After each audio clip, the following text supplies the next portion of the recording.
메시지 성경 14장, 로마서 14장 말씀 기도하고 함께 나누겠습니다. 기도하겠습니다. 하나님 아버지, 저희를 사랑해 주시고 말씀 앞에 붙들어 주셔서 감사합니다. 하나님, 이 시간 온 몸을 귀로, 하나님 온 몸을 귀로 만들어 하나님 전심으로 주의 말씀에 귀를 기울이기 원합니다. 세상이 너무 바빠서 말씀에 귀 기울일 시간이 없지만 하나님, 저희는 하나님 자녀들은 아버지 하나님께 귀 기울이며 다르게 살기 원하오니 주여, 말씀 듣고 말씀 읽는 시간에 집중할 수 있는 은혜를 내려주세요. 예수님 이름으로 기도합니다. 아멘. 로마서 14장입니다. 서로 사이좋게 지내십시오. 1절. 여러분과 생각이 다른 동료 신자들을 두 팔 벌려 받아들이십시오. 여러분이 동의할 수 없는 말과 행동을 한다고 해서 그때마다 그들을 질책하지 마십시오.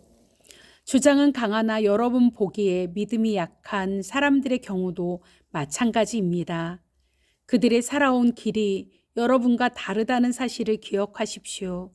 그들을 부드럽게 대해 주십시오. 어떤 사람은 뭔가 아는 바가 있어서 신자는 식탁에 차려진 것이면 무엇이든 먹을 수 있다는 확신을 갖고 있습니다. 반면에 또 어떤 사람은 다른 배경을 가졌던 관계로 신자는 채식만 해야 하는 것이 아닌가 하고 생각할 수도 있습니다. 그러나 그 두 사람 모두 그리스도의 식탁에 초대받은 손님입니다. 만일 그들이 상대가 무엇을 먹는지 혹은 무엇을 먹지 않는지를 두고 서로 비난의 열을 올린다면 이는 참으로 무례하기 그지없는 일이지 않겠습니까? 하나님께서 그 두 사람 모두를 식탁에 초대하셨기 때문입니다. 손님인 여러분에게 손님 명단에서 누구를 지워버리거나 하나님의 환대에 간섭할 권한이 있겠습니까? 바로 잡아야 할 것과 익혀야 할 예절 등이 있다면 하나님이 알아서 하실 것입니다. 여러분의 도움 없이도 말입니다. 또 어떤 사람은 특정한 날을 거룩한 날로 구별해야 한다고 생각하고 어떤 사람은 모든 날이 다 똑같다고 생각할 수 있습니다. 양쪽 모두 나름의 이유가 있습니다. 각자 자유롭게 자기 양심의 신념을 따르면 됩니다. 중요한 것은 이것입니다. 어떤 날을 거룩한 날로 지킨다면 하나님을 위해 그렇게 하십시오. 고기를 먹는다면 하나님의 영광을 위해 그렇게 하고 갈비를 주신 하나님께 감사드리십시오.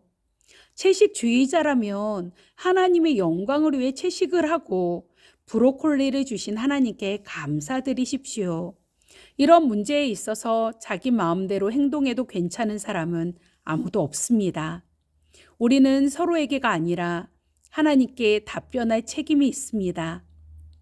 우리는 태어나서 죽을 때까지 우리가 행한 모든 것에 대해 그분이 물으시면 답변할 책임이 있습니다. 예수께서 사시고 죽으시고 다시 살아나신 이유가 바로 이것입니다. 삶과 죽음의 전 영역에 걸쳐 우리의 주인이 되셔서 서로가 서로에게 행하는 소소한 폭정으로부터 우리를 자유롭게 만드시기 위함이었습니다. 그러므로 형제를 비판하는 여러분은 지금 무엇을 하는 것입니까? 자매 앞에서 잘난 척하는 여러분은 지금 무엇을 하는 것입니까? 여러분은 스스로 어리석은 사람, 아니 그보다 못한 사람이 되고 있을 뿐입니다. 결국 우리 모두는 다 함께 하나님을 뵐 때에 심판대에 나란히 무릎 꿇게 될 사람들입니다.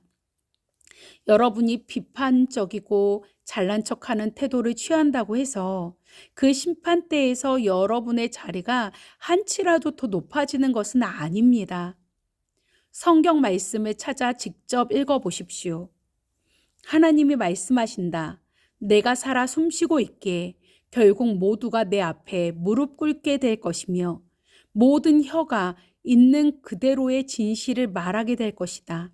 내가 오직 나만이 하나님이라는 진실을. 그러므로 여러분은 여러분 일에 전념하십시오. 하나님 앞에서 여러분 자신의 삶만으로도 여러분은 이미 할 일이 많습니다. 남에게 이래라 저래라 하던 것을 그만두십시오. 오히려 여러분이 관심 가져야 할 일은 이것입니다.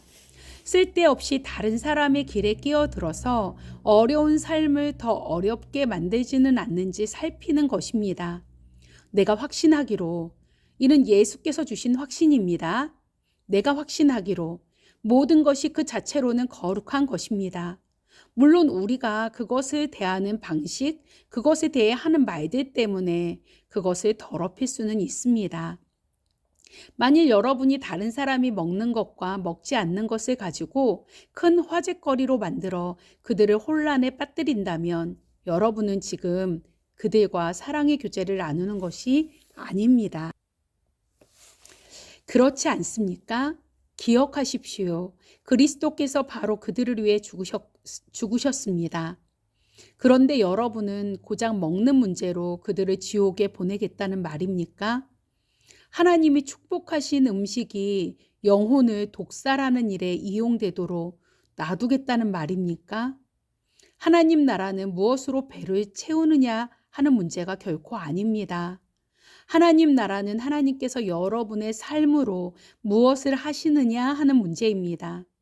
그분은 여러분의 삶을 바로 세우시고 온전케 하시며 기쁨으로 완성시키십니다. 여러분이 할 일은 일편단심으로 그리스도를 섬기는 것입니다. 다만 그 일을 하십시오. 그러면 여러분은 일석이조의 효과를 얻을 것입니다. 여러분은 여러분 위에 계신 하나님을 기쁘게 해드리면서 여러분 주변 사람들에게도 여러분의 값어치를 증명해 보일 수 있게 됩니다. 그러므로 우리는 서로 사이좋게 지내는 일에 힘을 다하고 뜻을 모아야 합니다. 격려의 말로 서로 도와주십시오. 흠을 잡아 풀이 죽게 만들지 마십시오. 분명 여러분은 저녁 식탁에 무엇이 올라오고 무엇이 올라오지 않는지 하는 문제 때문에 여러분 가운데 일하고 계신 하나님의 일이 좌초되는 것을 바라지 않을 것입니다. 그렇지 않습니까? 나는 전에도 말한 바 있고 앞으로도 계속 말할 것입니다. 모든 음식은 다 좋은 것입니다. 하지만 여러분이 그것을 나쁘게 이용한다면, 다른 사람들을 걸고 넘어뜨리고 때려 눕힐 목적으로 이용한다면 그것은 나쁜 것이 될 수 있습니다. 식사 자리에 앉을 때 여러분의 주된 관심은 여러분의 뱃속을 채우는 것이 아니라 예수의 생명을 나누는 것이어야 합니다. 그러므로 함께 식사하는 다른 사람들을 세심하게 배려하고 예의를 지키십시오. 마음껏 사랑을 나누는 일에 방해되는 것이면 먹는 것이나 말하는 것이나 그 무엇이든 하지 마십시오. 각자 자신과 하나님과의 관계를 가꾸어 나가되 여러분의 방식을 다른 사람들에게 강요하지는 마십시오. 만일 여러분의 행위와 신념이 일치한다면 여러분은 행복한 사람입니다. 그러나 그렇지 않다면, 여러분이 행하는 바와 여러분이 믿는 바가 일치하지 않다면, 어떤 날은 사람들에게 자신의 의견을 강요하다가 어떤 날은 그저 그들을 기쁘게 해주려고만 한다면, 그때는 여러분 스스로도 앞뒤가 맞지 않는다는 것을 잘 압니다. 여러분이 사는 방식과 여러분이 믿는 바가 일치하지 않는 것은 잘못입니다. 하나님 감사합니다. 하나님, 우리가 믿는 바, 그 믿는 바를 삶으로 드러내고 나타내는 저희들이 되도록 축복해 주세요. 감사드립니다. 주님 사랑합니다. 우리를 통해 정말 믿는 하나님의 사람들을, 하나님의 자녀들을 통해 이 세상이 점점 더 하나님 나라가 확장되기를 간절히 소원합니다. 감리교 신학대학교를 축복해 주세요. 예수님 이름으로 기도합니다. 아멘. 사랑하고 축복합니다.